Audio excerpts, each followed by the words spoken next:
প্রতিহত করেছি। আমরা ঢাকার রাজপথে বিক্ষোভ মিছিল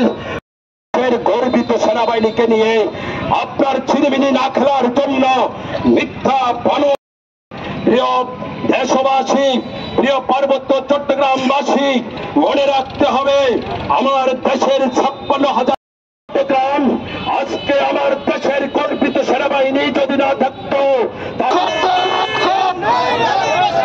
গণমাধ্যম কমিশনের তালাক কালো,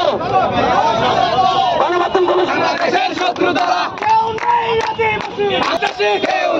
আদিবাসী, আদিবাসী বলে যারা বাংলাদেশের শত্রু বলে যারা কেউ নেই আদিবাসী, আমরা সবাই বাংলাদেশী, আমরা সবাই বাংলা আদিবাসী বলে যারা আদিবাসী